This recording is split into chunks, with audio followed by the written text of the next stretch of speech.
I'll do my best to what I can to try to illuminate the topic that I was asked to talk on, money movement, some of the things going on in the space in the industry today, and at least some of the things that we think about at TD, and I think about this space as we look to money movement, not only in terms of where it is today, but sort of where it's going. So just by way of introduction, I'm Jeff Hibbard, Senior Vice President, and I head the online and mobile money movement team, or sort of what we call CAMA North America, which means my team has Canadian and U.S. responsibilities. So we manage, Canadian set of services, a U.S. set of services, and a cross-border set of services, both for the online and mobile channels.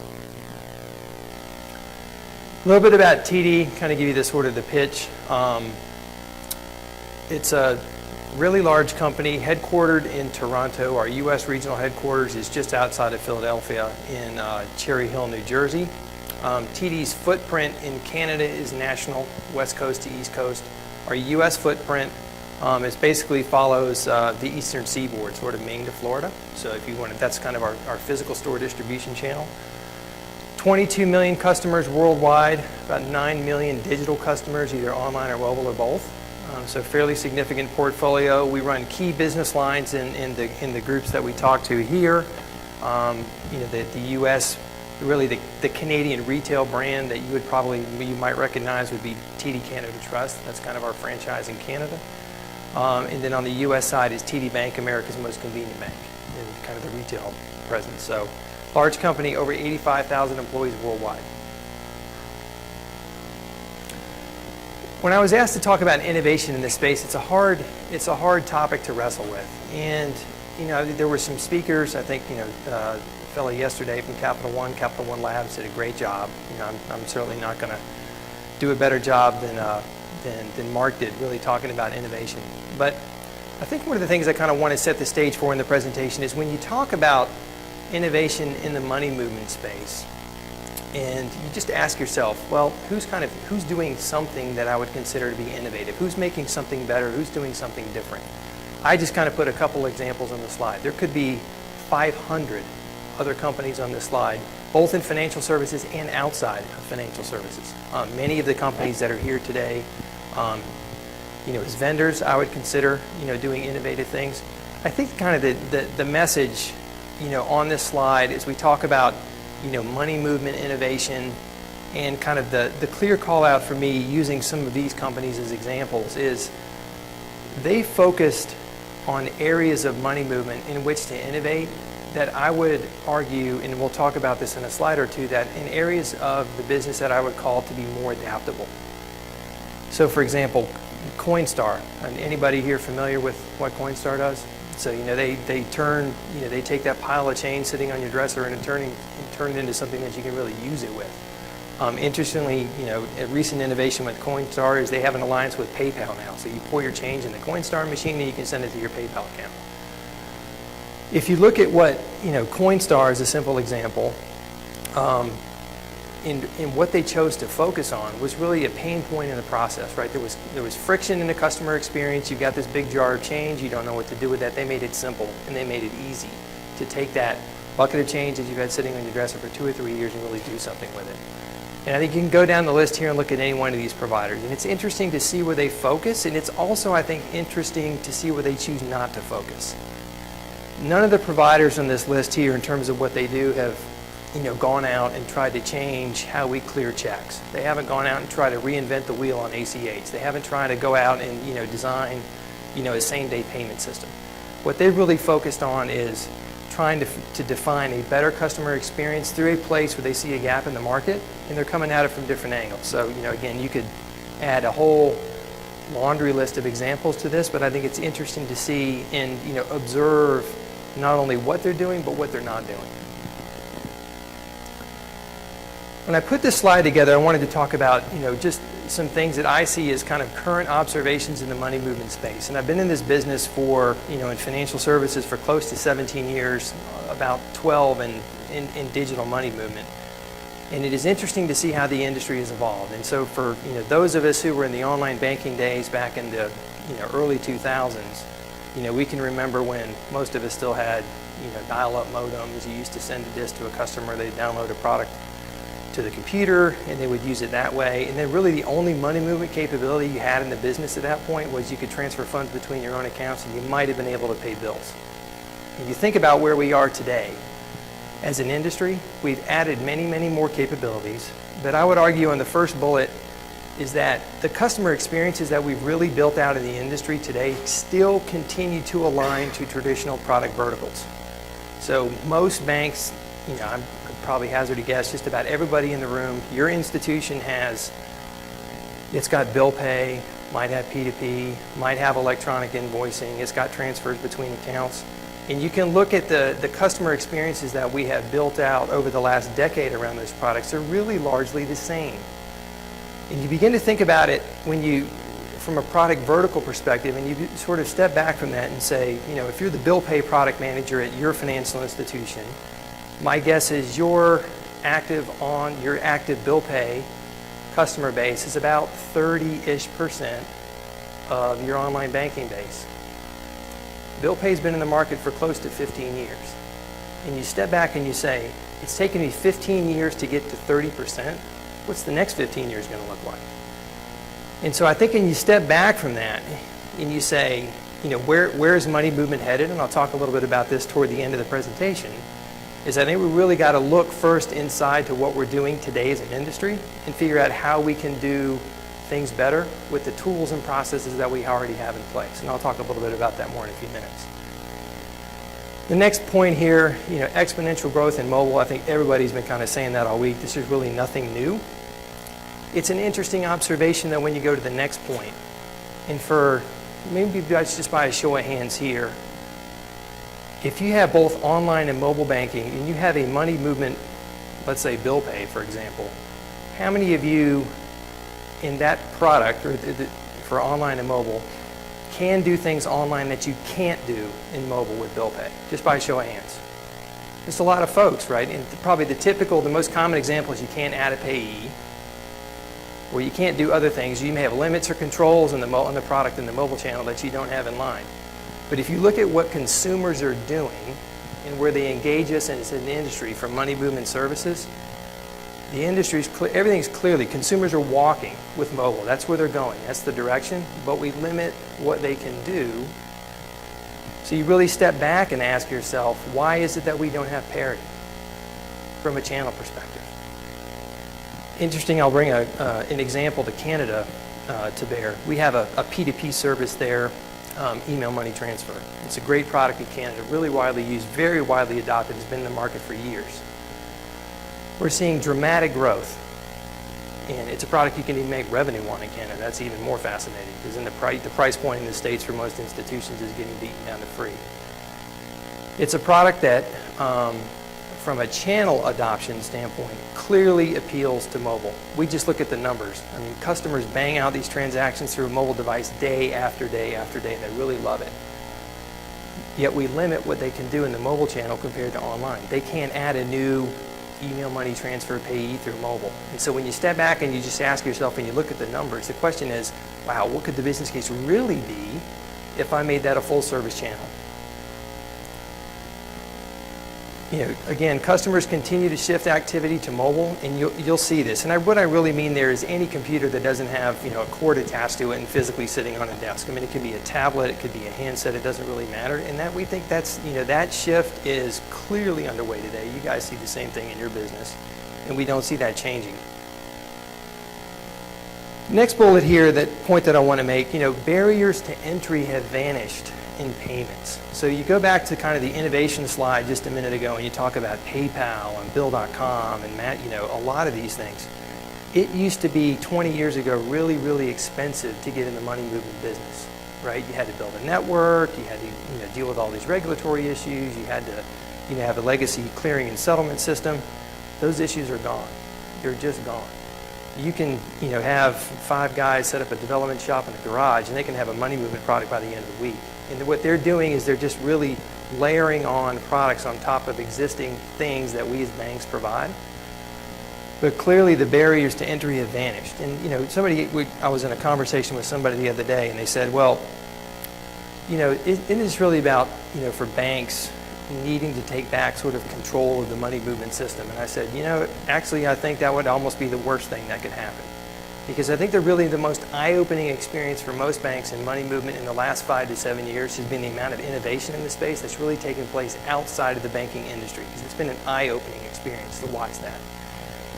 And so, then the next question I got was, well, what do you think about, what some of these providers like PayPal are doing, and they're attacking your business, and they're doing this and they're doing that. And I said, guys, that's just reality. That's just the environment in which we operate today, and that's the environment that we will operate going forward.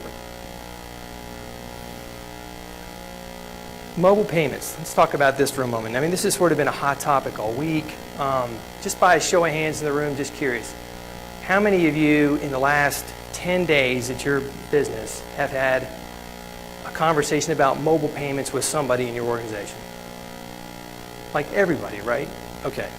Now, second question. By a show of hands, how many of you have had a really meaningful conversation about mobile payments in your organization in the last 10 days? Couple. Last question on this point. How many of you are so clear on what you're going to do with mobile payments that you've actually got a budget request on your boss's desk because you know exactly what you want to do next year with mobile payments? In fact, there's one right here. Great. Got a couple. You've got a couple brave souls in the room. It's a tough nut to crack, right? So it takes on, mobile payments have many models. And I'm not going to go into them today. You guys know these as well as I do. Proximity, bill pay, P2P, NFC, the whole 9 yards. I mean, this is kind of where the Wild West is in payments right now. There's so many things going on. It is really, really hard to sort of cut through all the noise and figure out what you want to do.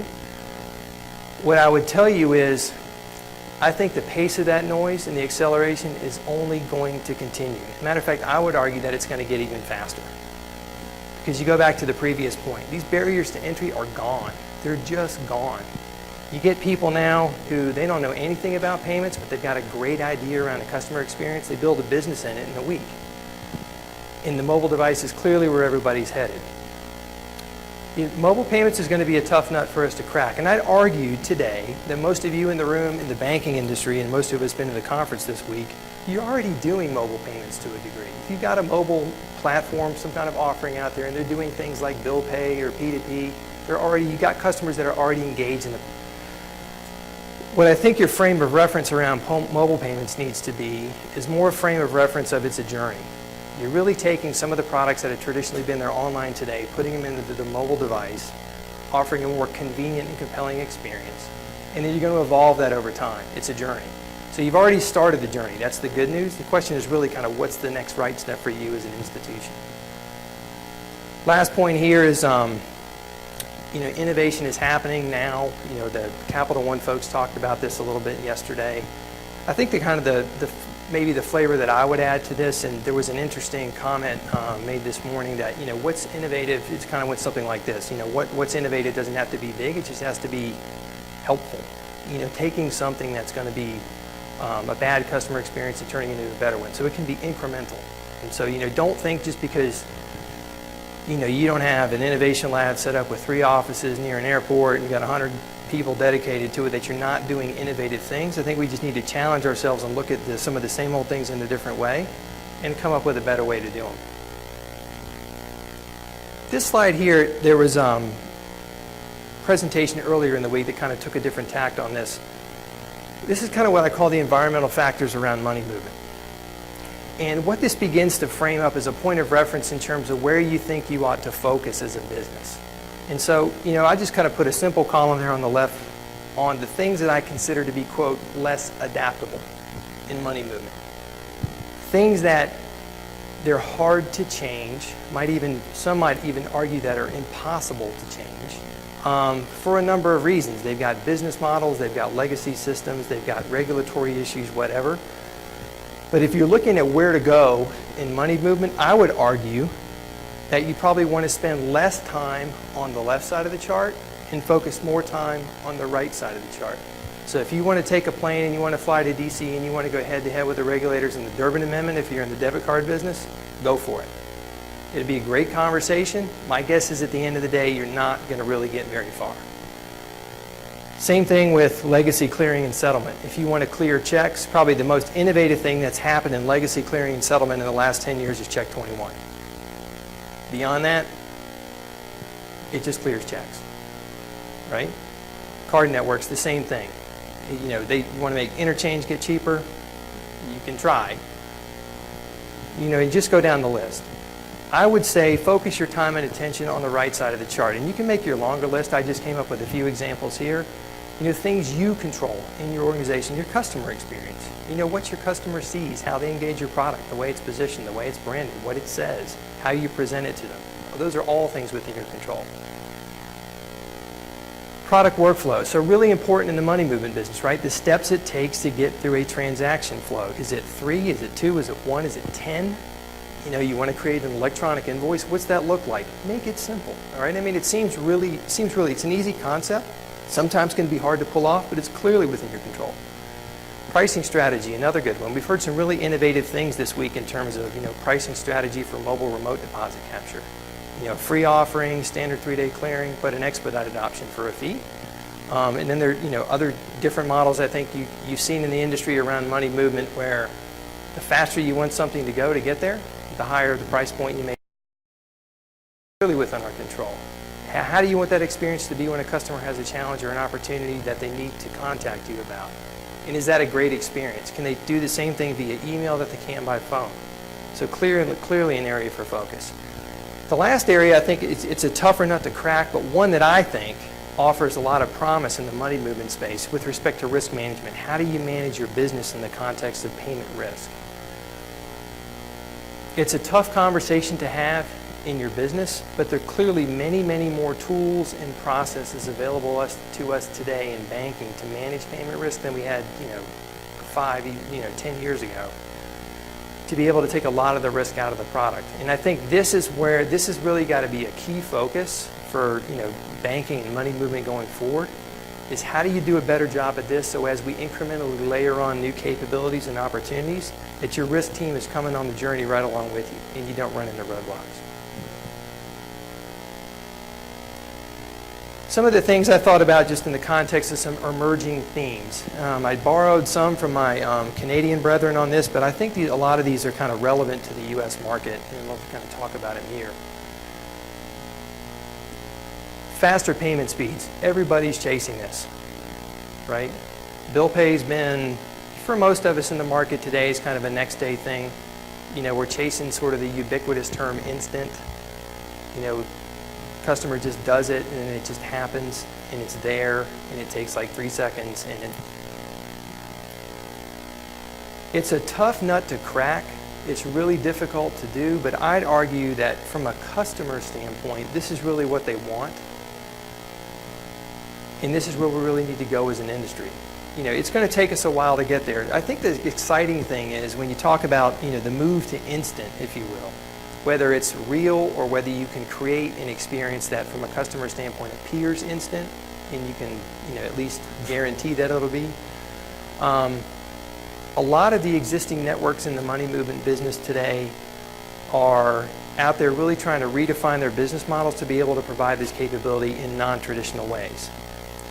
What do I mean? You can look at recent examples like alliances with Western Union and MoneyGram to bring what was traditionally, an expedited payment experience that was at the, corner convenience store where you wanted to send, money over the border or you wanted to send money somebody to the other side of the U.S. That's kind of come online in the digital space now. That's an exciting advancement. And those products even carry a revenue for most providers. But I think you're going to see more evolution here where you're seeing real-time payment networks becoming more adaptable to operating in environments that have traditionally been sort of dominated by ACH, if you will. As long as the cost model works, this holds a lot of promise, I think, as a business. The challenge there traditionally has been the faster the payment speed, usually the higher the cost to the bank. You're just paying for a real-time experience, and you're paying for real-time switching and processing. The challenge there is really how to get that cost down to drive enough volume through it that it makes it worthwhile for these networks to sort of entertain the conversation. But I think this holds a lot of promise. And I think one of the areas where this really will begin to evolve and show up is really in P2P. Because this is a great use case for P2P. Next point here, customer-centric payee identification. Anybody familiar with the concept kicked around a few years ago called UPIC, UPIC, Universal Payer ID Code? So this is where the nirvana concept was everybody who was going to receive a payment in the U.S. would have a unique code. And if I wanted to pay you, you'd give me that code and I'd pay you when the money would get there. Anybody actually have a UPIC number? Right. But everybody's got email address or cell phone. Most consumers do. So if you look at, examples around the world, and you look at, how we can identify payees, this is a really promising opportunity because it's taking what can be a relatively complex experience in the bill pay world, right? I've got to have your name, I've got to have your address, I've got to have your phone number, and then I can get you a bill pay check, which will get there next week. And then you have to have, you don't have mobile remote deposit capture, you got to drive to the branch and deposit it. Now it's taking a lot of that friction out of the experience, and we're using common things that most consumers and small businesses understand. I've got an email address, I've got a cell phone number, I'll get registered with a network, and that's the proxy at that point. So it's really taking the friction point, which is really what do you know about the person or entity you want to pay, out of the mix. Just give me your cell phone number, done. $10, finished. It's that easy.